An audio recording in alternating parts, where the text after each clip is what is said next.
It's been very difficult to go deeper into 47 and say, how could you get emotions to someone that is so cold and so calculated? I think the appeal of a character like Hitman is he's really a blank canvas. There isn't a huge personality behind him. Even on a personal story such as Absolution, he's still very much an empty vessel for the player to put himself into. Well, we definitely have some legacy there. We have some long-time fans that expect some certain things from the franchise as well that we're delivering on. And but on top of that, the bar is moving all the time, so everything needs to be more epic in a way. And we really focused on that. You know, compared to the early installments in our game, this is the way most cinematic, epic experience we've done. The most ambitious project in IO, definitely. I think with all the Hitman games, you sort of enter this universe, and the rules of that universe aren't necessarily the ones that you live in, and you can sort of acclimatize yourself to that and live vicariously through them. We started up a very small concept team on Hitman 5, as it was called back then. We were told basically that everything was allowed. It was, we kind of did 4 games in a row that was very much an evolution of the same game, you could say. They got kind of beefed up more and more, and kind of features got added, but still the general approach to the game was the same. So we wanted to see how much could we kind of tear apart everything and kind of rebuild all the features, the mechanics, and the way that we did level design and storytelling to something that was an improvement of what we had. The very start of the project is very hectic and creative. It's a wonderful time to be a concept artist because it's all about crazy ideas. We don't really know where we want to go yet. The story hasn't been defined. Everything is in flux. For us on the Absolution team, it was kind of a new approach that we had quite a lot of time and we had quite a lot of effort going into the very early stages with the story. So for Absolution, we wanted a more personal story, and we wanted it to revolve around 47 himself and him driving the story forward. We have this central character to the franchise, which is called Diana Burnwood, which has been with him through all the games. And the first thing that we do is to tell 47 that he has to go and assassinate Diana. She's been betraying their agency, and she has broken out. She's taken this girl called Victoria that is very important to the agency, and 47 has to go and kill her. 47? So this is the first mission that you encounter as a player. Naturally, there's a lot of questions from the hardcore fans and the community to, okay, this is a very strange step for us to be taking, but it's also, if you look at it from a dramatic point of view, it's incredibly hard to take a character that basically has no emotions in what he does and say, how do we make this character have any kind of emotional response to something? And taking something that is very close to him and kind of exposing that is a way for us to also shake him up a little bit. It's a personal journey for Agent 47, and you really get closer to him and you really learn more about him.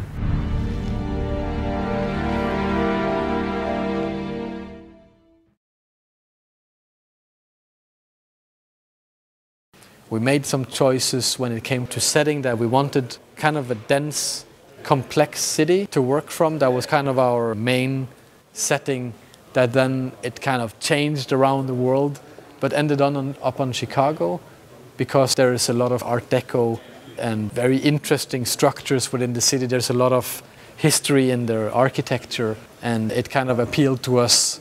Every level starts with a brainstorm where we have an idea.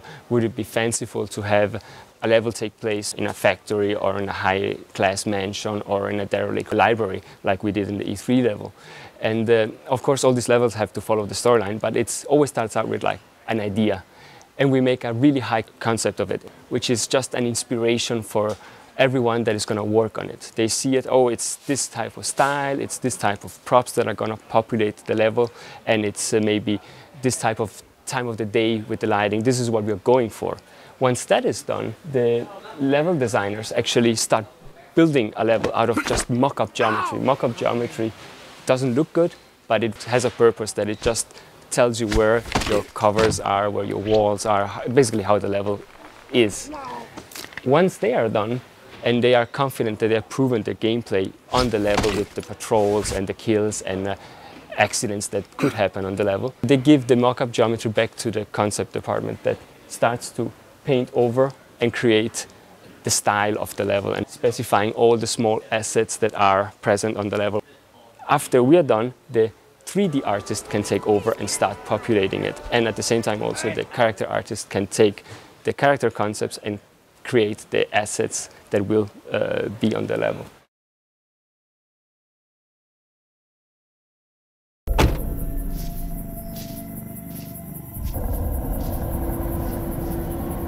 Wait. I heard you. You want me to snatch some chick? Man's gonna call you, tell you how to find her. She's in hiding somewhere. You got that?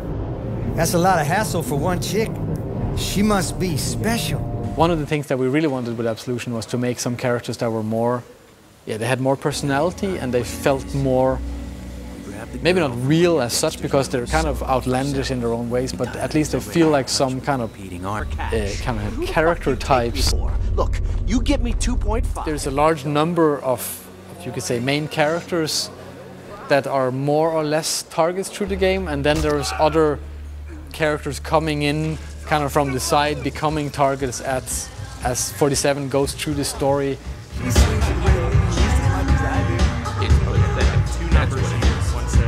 Some characters, they really bring up emotions in people, and I think this is one of the kind of the central points for us with Absolution, is also to get some emotions into the game, into not only the main characters, but also the NPCs in the game. Oyster sauce, brown rice, broccoli. I think this game excels in letting you be like the fly on the wall. Like you just walk into a room and then these people are doing their thing, so if you don't disturb them, they will actually have their little conversation.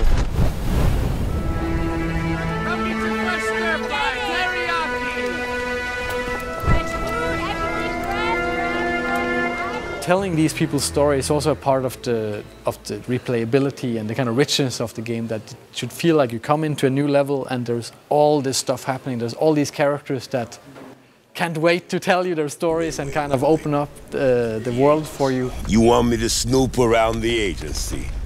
Were you crazy? Yeah, you crazy. We have some clear restraints about disguises. That's a very central part of the gameplay in Absolution, so we have to communicate very clearly that 47 can take this person's clothes on and it has actually a meaning for the level. His normal look is very classic, with the black suit, the red tie and silver ballers and the fiber wire, and that's not something that we want to tamper with too much. Where we push the limits is on the disguises that he can take on during the course of the game. Some of them will be more classic, some of them are much more crazy.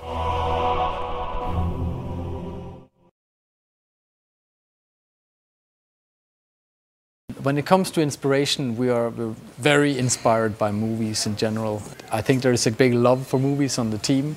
So taking those elements and using them within the levels, you can say, consciously or not, is something that we're constantly doing.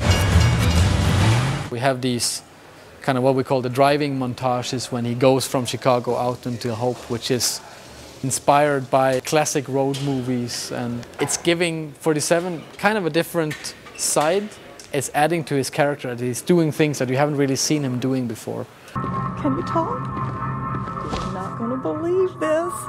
Tyler asked me to go to California. The script has gone through a lot of revisions since I've been on the project. When I first came on, it was written mostly in-house and by one of our main dialogue writers, and a lot of scenes were being rewritten by Tor himself. Our creative director stepped in at one point and wasn't happy with some of the scenes, so we ended up farming the script out, and it came back and it matched the gameplay, and we were really happy with the new version of the script. We got to LA to shoot it. We broke it down into the different scenes, of course, and got ready for shooting. And once we were in LA and we had the actors on set, reading the dialogue, we also found a lot of moments that we could plus with just a little bit of interplay between the characters and build the scenes up a bit more than just straight off the page. Then once coming back, so many changes in the gameplay and some levels being cut and some new ones being added.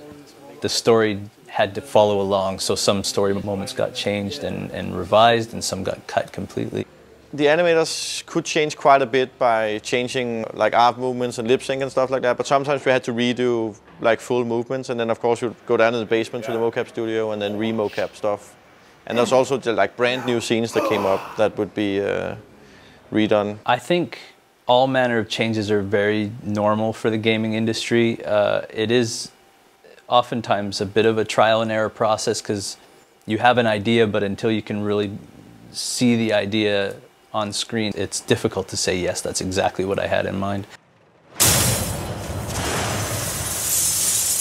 I think the amount of changes that we had on this project are not normal for a typical project, but of the complexity of a Hitman game, I think it's a sort of par for the course, because it is a very challenging game to make. We're not just making a shooter and we're not just making a stealth game. There's a lot of moving parts to account for, and it's a very tricky balancing act.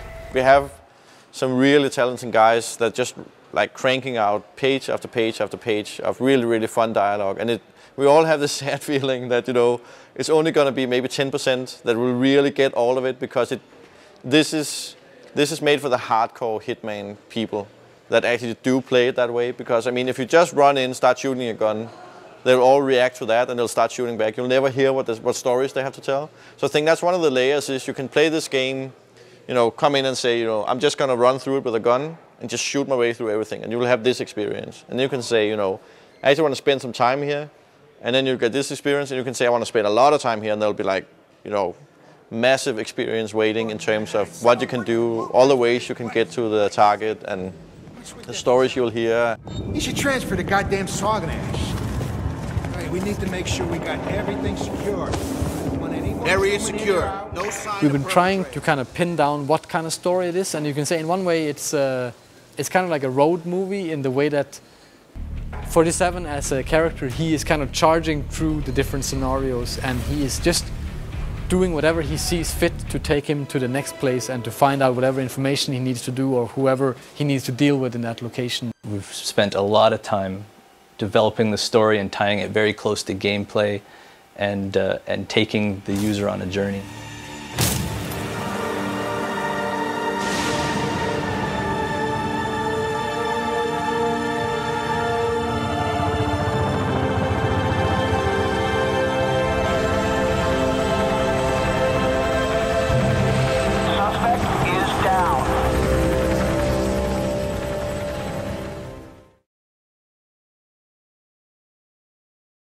The whole audio direction, and you can say the dramatic score part of the game, it's been a very strong focus from the very beginning, because we knew with a game that is so, you can say, open-ended as a Hitman game is, the player can always do whatever he wants. He can go any direction and kind of take on the game in any way that he wants. We have to have a very dynamic, you can say, music system that supports a dramatic experience no matter how you want to play the game.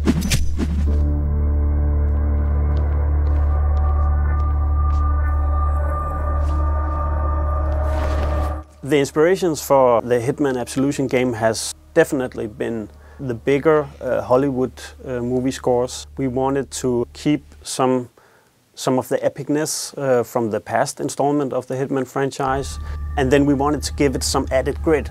So we both have the polished Hollywood musical score, and we have the darker, tense, aggressiveness. And those two worlds, when they collide, it supports Hitman Absolution in its best. Get away now! One of the things that really inspired me with the music production was the fact that it was a very diverse setting, which meant that it needed some diverse music.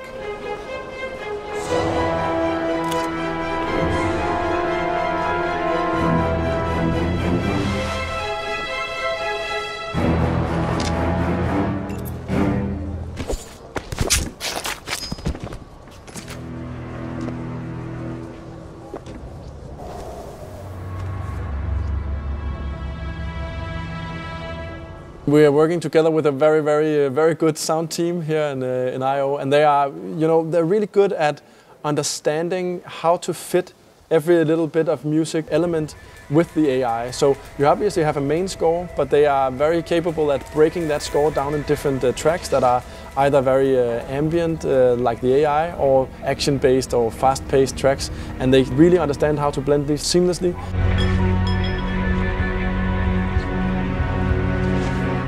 The music is tying into all the different AI states in the game, so whatever the AI is doing, if the NPCs get agitated, the music will follow them organically, and the more joining in, the more the music will kind of ramp up. And on the other way, when they kind of stand down into ambient, they will kind of go back into a more, like a less suspenseful, more kind of ambient kind of state. It's not just the music that changes based on Hitman's interactions. We have some very advanced audio setups, so we really wanted to work hard on the interactivity. What's important here is that the music and the audio will support the game best way possible. We love the low end of the frequency spectrum because that's one of the areas that is representing something mean.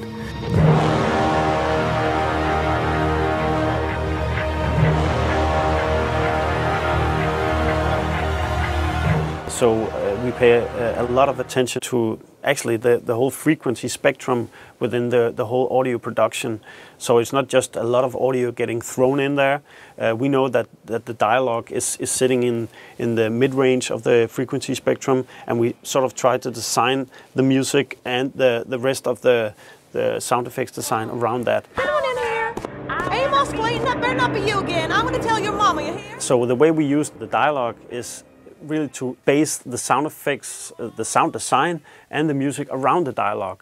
Because you can say a dialogue line in many ways. Come on, fucker, work, come on. The way we handle dialogue this time around has been quite different compared to the other Hitman games, in that we have had the opportunity to work with some really great voice talent from America.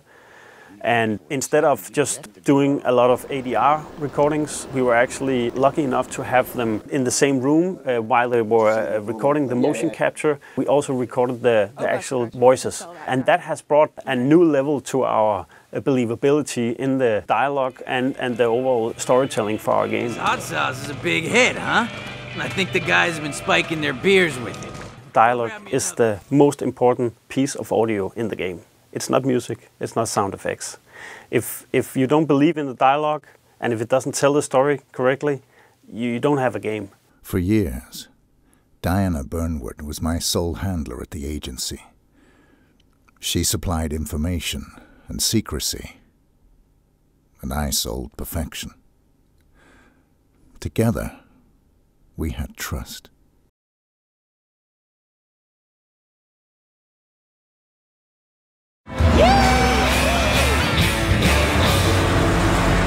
The ambition with the cutscenes is to make every single scene interesting enough in itself as something that the player would want to see. You can watch them, you get like an introduction to the level, you understand the characters a little bit more, and then you go on with the game.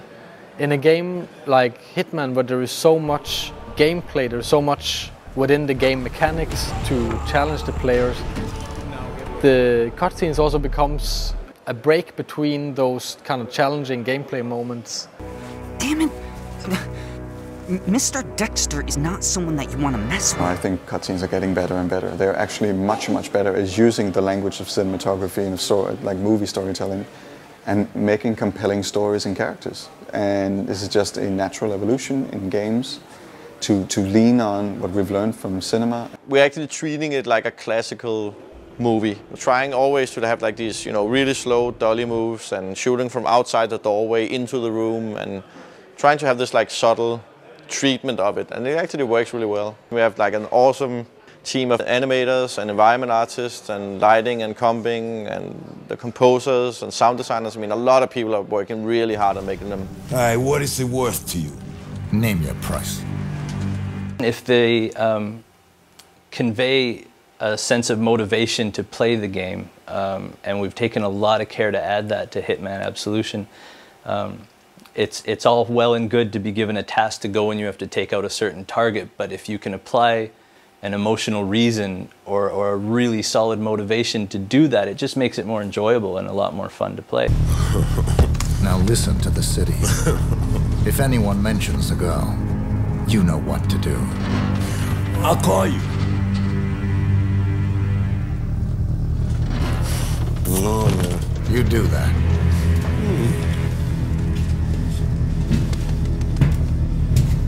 We started out wanting to do motion capture and then do voice acting separately and kind of combine this as a classical way, at least for us to produce cutscenes. But we were allowed to hire real professional Hollywood actors and do the performance capture, which is basically doing motion capture, facial capture and voice at the same time. Mr. Travis, you know this is my prayer time. The basics of motion capture is that we have a series of cameras placed around a room and they record optically these little markers that are placed on actors. And it triangulates the data in the space and records movement, and we cover the actors with all of these and we can tell where their arms and legs and torsos are in space. And that gets applied to the skeletons of the characters. Where performance capture comes in is similar but on a far more subtle level. We had a helmet-mounted camera and used that as reference for keyframing. If you have to marker up the face, there's a lot of micro movements that get captured, and that goes through a similar process, but it usually requires far more cameras to pick up the smaller dots and the smaller ranges of movement. Also with ours, it required a soundproof studio, which Giant had where we shot, so we could have the actors' voices synced up with their movement and just get a more believable performance out of them. That was really important to us. And then we can get usable in-game audio while they're performing. We found him. Okay, people, listen up. I'm giving a green light on this operation. I want 47's head on a platter in front of me ASAP! Sir, don't you think that our priority is on reacquiring the girl right now? No, Jade. First, we neutralize the rogue element that started this mess. You don't know where she is. Trust me, we get 47, we get the girl. We can't afford to fuck this up! The casting was a decision that was made through a group of us. So it was myself, Tor, our game director, Tom, our PR manager, and Jamie Mortellaro, who works with Technicolor, who helped us through all of this with audio recording and setting up the mocap shoots. Some of the actors that we used, Powers Booth for Travis, Marsha Thomason, Isabel Furman, Larry Cedar, Vivica Fox. Mary, Mother of God, we confidently undertake to rebuke the attacks of deceits of the devil. We had 2 utility actors, we called them, on set, and they haven't been brought up a lot in the background, I mean, because they're not well-known names in acting. It was Shane Stevens and Colleen Foy. Even the actors on set were just in awe of them. They were incredible, and they were, couldn't have done it without them. It was quite interesting because I feel that a lot of these actors actually feel like this is like a new unexplored territory. They can play around more because it won't have their likeness, like it will just be some character they're playing. So they feel, I think they're more liberated and have more fun with it because it's never going to be, you know, this is my face on that character. Many of them have never done performance capture before. So they would see the screen where they would see a live feed of their characters from the game. All of a sudden they were the character that was written from the script that you've been working with. So that was quite an amazing experience, not just for us, but for them as well. Mercy! Mercy! No! Wait! Except I'm supposed to say Travis is obsessed with you. But I got one more thought. Mm-hmm. Just a few more. A couple more arm. Me? Okay. Yeah, just a couple more of those. The actors did have a lot of good suggestions, and they would say, this feels like out of character, and we'd be like, that's true, and we had a lot back and forth. So we spent quite a bit of time on working with their voices, on getting a little deeper into the characters, like giving them some layers to the performances. The physicality and the origin of it is very much on the actors' shoulders, but from that point on, the animators' involvement in it shouldn't be really sold short. They add a huge amount of emotion and of physicality and everything to the scene. I think people will pick up on the uniqueness of the characters and the strong personalities that we put into them. And I hope that you can still see through, even though we didn't use likeness of the actors, that you can still see some of their mannerisms and their takes on the villains or the heroes of the game. You know your place. Well, I like that in the barber. There's a convergence where the line between cutscene and gameplay is blurring, and it's a major goal for a lot of AAA games, is to have it as one fluid experience and not take the user out of the gameplay and really immerse them in the story and the characters and the universe that we've created. We've all been through it. I got your back. Don't worry about it. Yeah, thanks. Not again. We really wanted 47 to feel like he was unstoppable and that he was reliable. So as a player, if you control him, you could rely on him to perform the actions you wanted. And that if you screw up, then it's because you screwed up yourself, not because you couldn't handle the game or you didn't understand what 47 was capable of. We basically had to build up all the mechanics from scratch. So in a good way, we could then assess them and take things like very central features like the fiber wire mechanic, which was pretty iffy in all the games. It was, our fans, I think they refer to it as the dance of shame. It's like when you kind of dance around someone with a fiber wire getting into a crouch and up and trying to get into the sweet spot behind the guy.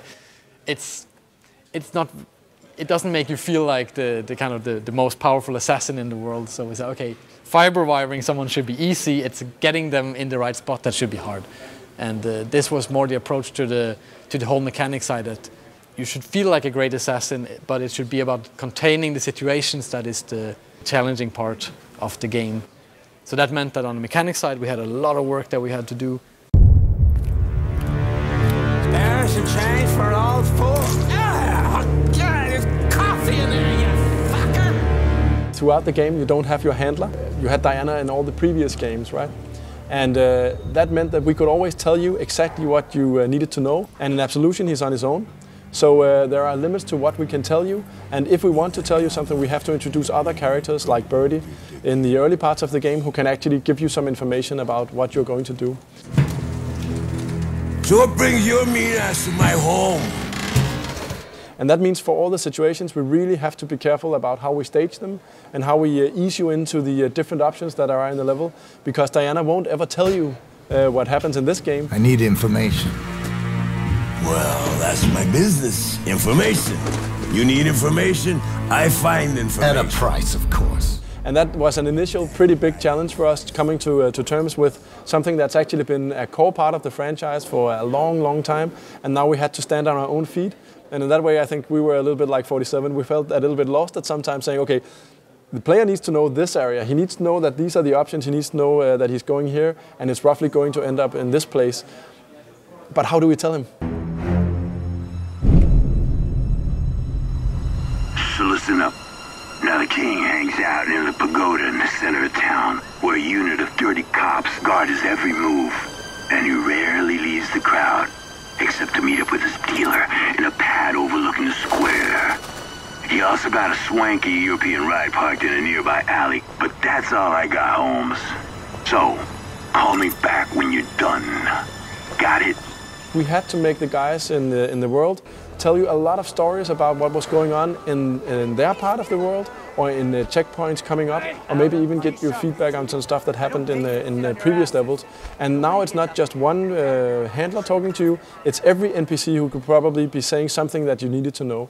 And while that was obviously a big challenge to do at first, it also very much became apparent that it's a big strength in the game, that if you listen to the banter between NPCs throughout the game, there will always be something for you to pick up. Sometimes it's just fun stuff, you know, building their characters, but at other times it's actually stuff that can really help you solve whatever problems you have, or make you understand the context of what you're doing.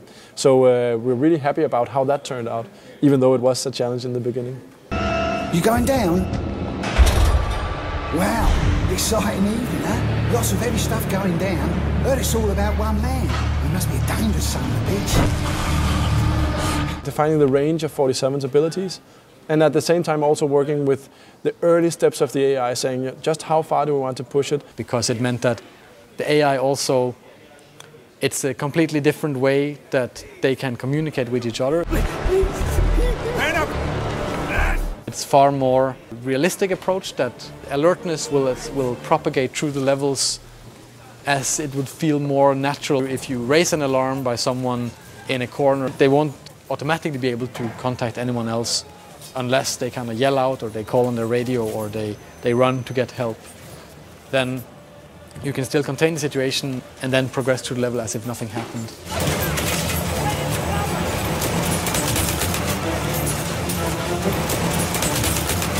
So early on, getting really focus on responsiveness, making sure that he was nice to control, that you had a very, very good feeling when you control 47, and then starting to understand what does it mean to be unstoppable. Are you a silent assassin, or do you want to kill everyone in your way? Both require exceptional skill to master. Well, I think at the core of everything Hitman related is the fantasy of being the ultimate assassin, right? And a big part of being the ultimate assassin is not necessarily to be the one who shoots everyone and then walks away. It's actually about performing the hit only on your mark, and the rest of the world doesn't know you were there. So that's a very, very big part of every Hitman game, and it's also a big part of Absolution's code of honor, if you will, that the best way to do everything is actually for the world to never know you were there. Snowman! But then, on top of that, there's the experimentation side where from that very smooth, very precise hit, you can transcend into madness, right? And the grayscale in between is actually where I also think a lot of the enjoyment of the franchise lies, that you try to aim for perfection, something goes wrong, and then you have to deal with all this stuff that happens. So I think the fans are looking for ways to try to aim for perfection, and then I also think everyone secretly hopes that there's also this room for error, which is also pretty fun. When we first got in the lethal throwing feature, when you could throw certain props and they would take out characters, that became an instant hit on the team, and everybody was trying to see if they could make it through the entire game just with a screwdriver or an axe or something like that. So yeah, it's full of moments like that. You can play it however you want. There's a huge stealth fan base that we cater to. They want to sneak around and take out the target and slip away unseen. And there's also a large group of people that want to go in guns blazing and get into a huge gunfight with car crashes and explosions and buildings on fire. And you can have all of those things. And that's what I mean when I say it's very much a blank canvas for you to paint however you'd like. One of the things we do on the team is that we actually get user sessions almost from the get-go. The second we have something playable, which we aim to do very, very early in the project, is also when we invite the first users to come and give feedback on what they're experiencing. The world is completely grey and you don't always know what you're doing, and still we manage to get a lot of good feedback from guys. Are we hitting the marks? What don't they understand when they play the game? What do they understand? What do they like? Maybe they just want to chill, They don't want to chill! Everyone wants to chill!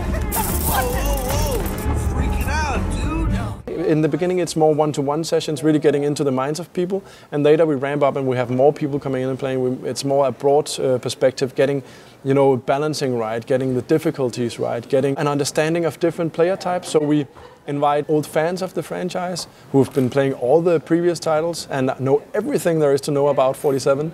And we also get people in that haven't heard about Hitman at all, and then we get them to play it to see, okay, where is the barrier of entry? Is it too hard? Is it too easy? And we also know that we have a pretty vast range of expectations. Every day he's yelling at me, yelling, just like my mom. Every time, can't take it anymore. For Absolution, one of the main areas that we really focus on is the communication part. Both because some of the elements in the game are quite complex. I mean, our AI is very advanced. It can do a lot of different things and it can be in a lot of different states.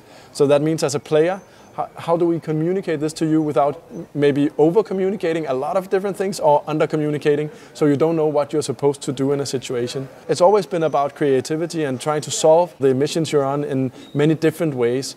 And that means that we need to communicate to you that there is something to do, but at the same time, the real challenge is to not spoil it for you.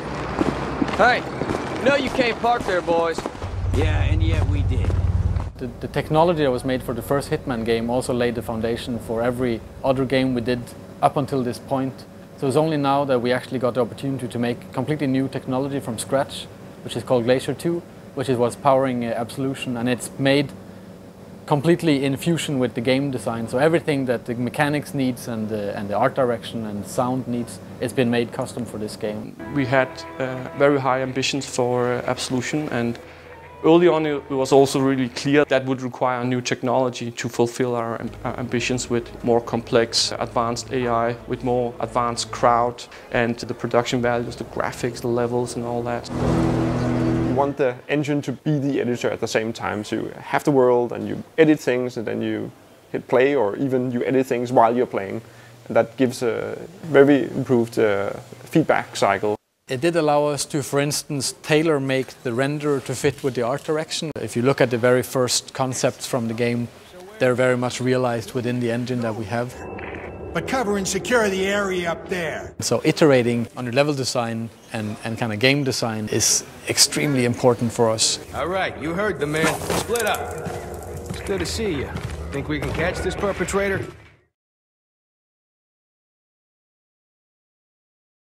The alpha stage is the stage where everything comes together. You've done your pre-production, you know what 47 is able to do, you know what the AI is able to do, and now you start piecing together all the levels, building them first of all, getting all the assets in, if not polished, but they're in, right? So you know what people are saying, what characters are there, what weapons are there. Hey! Who's screwing about? This is the first time you really play it through and through, and also the entire game you start getting your horizontal slice where you get every level after one another. You get the cutscenes in, you start seeing how does the story fit with the gameplay. You see if you have some levels that need love in terms of intensity, or you can see that how they fit pacing wise. So if you've been hard pressed, as you know, in our E3 level, Run for Your Life, we really showed this, the police are now hunting you. After that, you also need a little bit of a breather saying, okay, relax, you're allowed in this place. We have a strip club, for instance, where you're pretty much allowed to roam wherever you want, and you have to do a hit as a pace change from being always chased by police. So that's the point in time in alpha where you actually start understanding the different elements, how they really fit together. Obviously, you know your ideas up front. I mean, we plan all this stuff and we talk about it, but that's when you see it the first time. And then we go into beta, which is about saying, okay, now all the stuff is in there. We believe we have the pace in the game as we wanted to. We believe that we have the different events mapped out as we wanted, and the gameplay feels varied when we look at the game as a whole. Every line of voice acting has to be recorded by real actors. Birdie was right, he's in Hope, South Dakota. And the girl? She is not with him. 47's moveset is final and complete. You go into the details of the minute or by minute actions, or the sometimes second by second stuff. Sometimes gameplay wise it kind of fell off slightly, so then we had to pull back and say how can we kind of refocus the level into something that is more interesting to play and more engaging. And for the AI, you know, how long they give chase, so how should that play out second by second, not just mechanically, but what is he saying, when does the voice actor start upping his projecting, telling you to freeze, all that stuff we start fine-tuning at this point. Who the hell are you?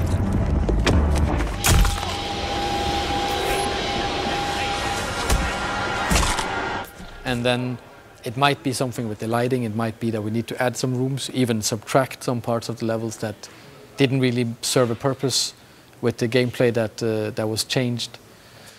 Also, since the AI is constantly evolving, there are also things in the level that might change due to the AI suddenly being able to understand more or see more. Then we have to maybe remove some characters because it got too difficult, or add new guards to an area because it got too easy, stuff like that. So it's a lot of adjustments to be done on everything.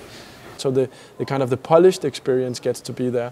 That's also typically where the music, you know, both the generic music system that kicks in all the time, but also the individual level scores, they really start making it in, and you really get the appreciation of how is the final game going to look.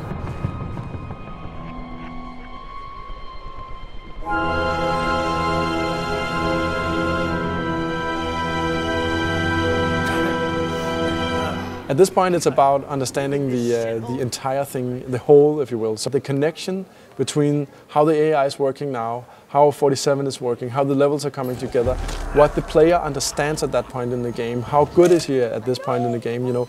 Because we constantly have to raise the bar a little bit, make the game a little bit harder. As you progress, you start understanding the game better, right? So at the moment, we're really trying to understand, you know, at what point in the game do you understand these concepts completely, and we can start playing with them or turning the tables on you. So balancing it and also saying, okay, we focused very much on one difficulty level, now it's focusing on all difficulty levels. So making sure that the experts really get their match, and also making sure that people who maybe just be there for the story, that they also get a good and meaningful experience. Now while we're in beta, it's much more a qualitative milestone where all the directors are extremely busy with the team, working, you can say, quality into every single moment and every single level of the game. We also had new findings both from the team, and every week we do new user research and new external feedback on the levels that we also feed back into the backlog, saying that these are things that now we have to address. We have a number of levels every fortnight that we put into focus, and then from a direction point of view we will set some high-level goals, and then during those 2 weeks the teams in those levels will be working very closely with the gameplay director, art director, audio director and myself in finishing off those levels into a proper beta stage. And then when that's done, we will move other levels into focus, so we'll get through everything in this kind of beta phase. It's a negotiation who has to cover certain kind of story gaps or transition difficulties, you could say. I would say, okay, the level guys would say, oh, we'll deal with that in the cutscene. The cutscene guys say, no, it's not going to happen. We can't do that. We don't have any facial. We don't have the scene itself. Whatever reason, it might be too expensive, or we don't have time. Then it's okay, fine. What do we do? Do we do it with the GUI? Do we do it on the level itself, just making a sequence that leads up to it? So these are all negotiations that we'll have to take with the team and finding the best solution. Of course, everybody just wants to make something that is great. So they're trying to kind of push themselves as far as possible, but I mean, sometimes it's just beyond the breaking point, right? And I mean, we also want a team that can survive the entire beta phase, and ourselves included. It's just wasting our time, you know, to claiming it fixed all the time. They have to check it in a build to see that it works, not in the editor. I agree. And then general beta deliverables, you've got Pigeons Are Strange. What was that? Is that an observation or a task? Okay. Pigeons Are Strange, when you're a stranger. Everyone is working long hours to make the game happen. It's a point in time where most of us are actually pretty tired. I don't know if I look sleepy, but most of us are actually. We spend a lot of time here at I.O. really trying to polish the game. It's pretty tough, especially on the leads and the game management, because the management is in crunch throughout the entire period, while parts of the team might be in crunch at different phases, because their levels will come into focus, and then they will kind of work on the general backlog until something else comes into focus. So we're trying to find a way to not put too much pressure on every single person at any given time, but it is a very difficult balance, right? Because there is a lot of work to get through, and we need basically all hands on deck to pull through with this project. It is incredibly large and ambitious project. It's also a period where the hard work pays off, because that's when we can seal off a level and say, now this is actually done, and we can see it for what it is, and that's a good thing, right? You see how the cutscenes are really conveying the story with emotion. You can really feel what the game is about, and then you jump into a level with a feeling inside that you didn't have before, and now the level plays out in a different way, and it's also not very buggy, it's pretty polished. So this feeling carries over until the next cutscene that now triggers, and you start understanding what is the experience really that we are building. So on one hand, it's a period of hardship, if you will, because we're really working hard, and on the other side, it's also a period where people start falling in love again with the game.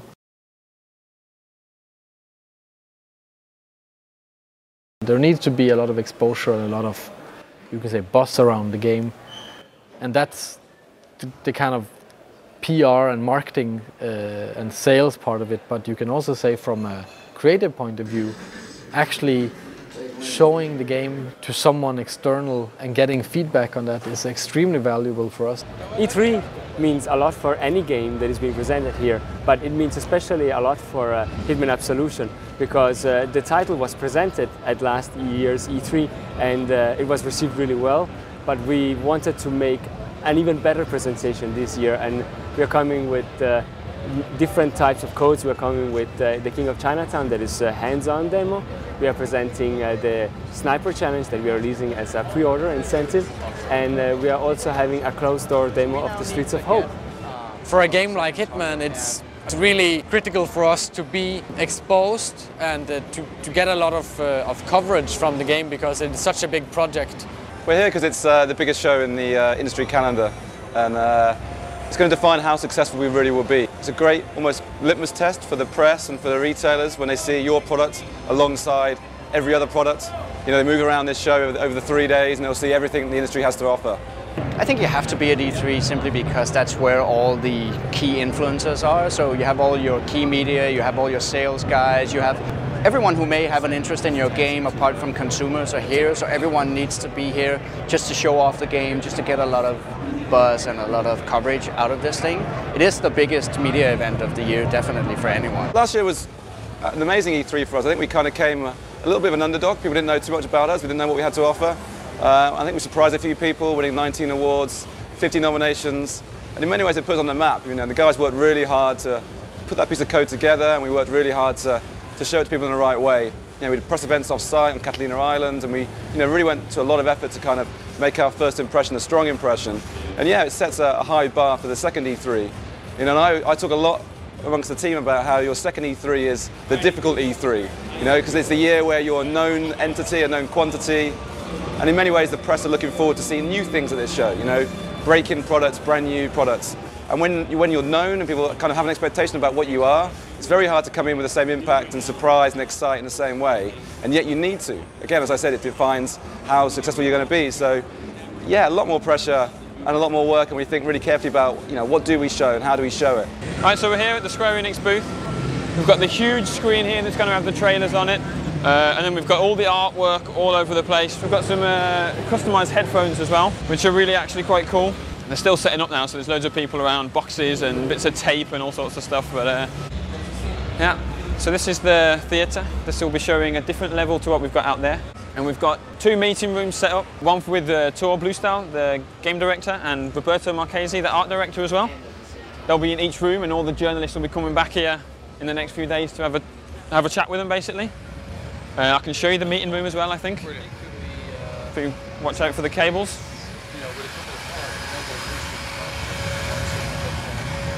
You can see on here, we've got the little logo on the wall, so you know where you're going. And it's the most air-conned room you've ever been in. It's extremely cold. We've got the trailer running, and of course the seats there to sit in, and the same artwork on the wall as well. Fantastic. That's pretty much Hitman at E3 so far. I have a little office in the back of the booth where I think I'll be spending most of my time in here. I won't be seeing any of the glitter on the floor. Oh, the next few days are going to be extremely packed with interviews and presenting the code to journalists, and it will be very intense. I'm going to do tons of live shows, IGN, Machinima, etc. Obviously just to talk about our new game. I'm really excited about that.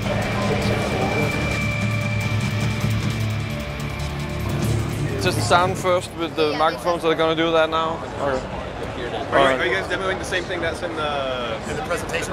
Agitated, looking for what happened, looking for something has happened, right? But I don't know it's you, so you can just go unseen out there. Yep. Agent 47 has been laying low for a while, and now he got this very personal contract.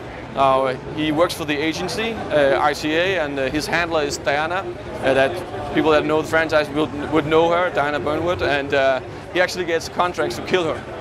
This time, you know, a lot of fans have been asking, you know, it feels so good to be here right now, and also these interviews, right, to convey that it's still very much a Hitman game, right? So I'm almost trying to sell it to you right now, but I really feel it's important.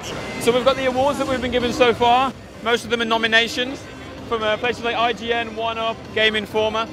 And what happens is basically the journalists walk around the show, they take a look at the videos that they've seen around the place, and the ones they like the best, they give us an award, a nomination, and we're sticking them all up here, so when people come in, they can basically see how well we're doing.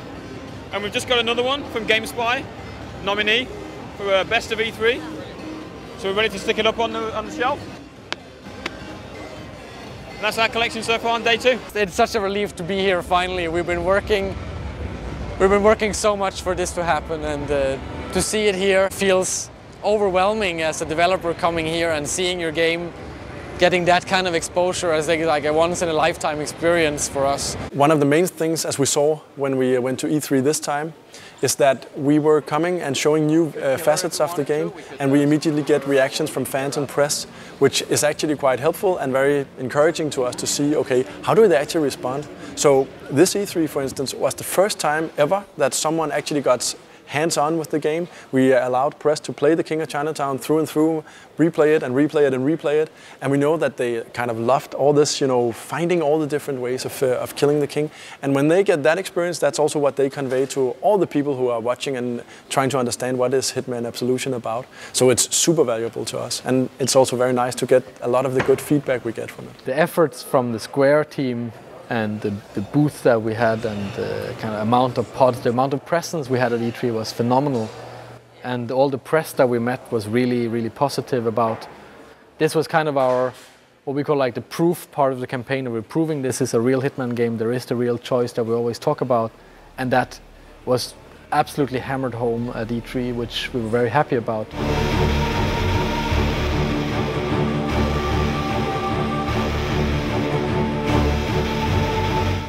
Well, we're here in Cologne to show off the last missing piece of Hitman Absolution to the press, which is contracts mode. There's a lot of journalists in here right now. I think 270 journalists from across the world, so pretty exciting. It's super exciting for us. This is, we believe, what we call the exciter of the project. 10-4. Someone bring me the blueprints for this place, for Christ's sake. You always need something new and exciting when you release a game that will make people talk about it. And we've been showing off things that are more or less like the old Hitman games, just kind of expanded upon everything. But this is something that is completely new and hopefully something that will knock their socks off.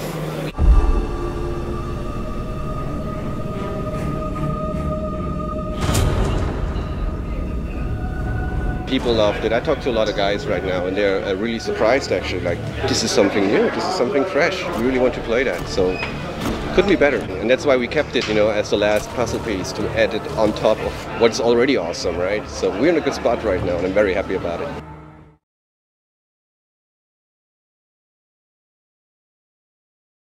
I think it's definitely one of the leaders in providing a cinematic experience, absolutely. I think what we pulled off for the cutscene shoot, I don't think has been done yet for games. So the amount of actors that we had on set and the amount of footage that we recorded for it. A lot of the staff at Giant remarked while we were there that this was like a film shoot. The size of the script that we were working with and how we approached it was very much from a film sensibility. It's quite amazing that some of the very early sketches that we did some, you can say, some mood boards from the game that was quite extreme in the sense of it was very different from the previous Hitman games, and they were quite diverse. And those, looking back at those, there's still most of the, you can say, the energy and the kind of ideas inside is still carried through to the game until the very end, which also makes me very happy that we didn't really lose the kind of core of the new style that Hitman Absolution took from the previous Hitman games. It's been quite a ride. It's by far one of the most complex games I've ever worked on. It's in its nature to be unpredictable, and I think that's been the main challenge and also the main point of why it's so fun to work on it. At times where we are limiting ourselves quite a lot is where also the best ideas comes up, because we know if we have very little time or we have very little resources to do a specific part of the game, all these kind of alternative and interesting ideas come up and say, what if we did this and turn everything on its head? I've enjoyed the team immensely. We've got an incredible group of animators working on the team. Going to LA and doing the shoot and working with the actors and the staff and just everybody there has been absolutely a highlight of my career. Learning so much from the actors there. We couldn't have asked for a better cast. Everybody was so interactive, and when their shot was over they didn't just leave the set. They were there and joking with everybody, eating lunch with the whole crew, and it was just an amazing opportunity. It's very powerful as a motivating factor for all of us working on the team to see people caring so much about the game, because it's, you can say it's a commercial product that has to be released and it has to make money, but on the other side it's also a piece of entertainment, and it has to entertain people and make them happy and challenged and moved, hopefully. What I hope is that a lot of players get this experience of, okay, this happened, so now that happened, so now I have to do this, and then I hide in here, and then this happens, and I find this item, and then this happens. And that they really understand that at this point they are playing a game that is their own experience. I think of it as a niche game, a game that hit the assassin nerve where you're the predator and you can sneak around in this sandbox environment and have different ways of taking out your opponent. And I don't think any of the other Assassin's games that have come up since, any of the other stealth games quite hit that just yet. So we kind of still have our own little thing which is quite unique for Hitman. Really like it when I see people doing stuff they didn't expect to do in the game. So they have plans, something happens, and then they did something unexpected. That's the best part. While you're working on it, it's basically nothing, right? I mean, the game is nothing until it's on a shelf. Then you can say it's just a dream, and it might be a dream that is more and more kind of actually being real. But unless it can actually fit on a DVD, run at the frame rate it needs to run, comply to all the TRCs, and being pushed through distribution and everything, then it's done, right? Then you can say, now let's get on with our lives, do something new.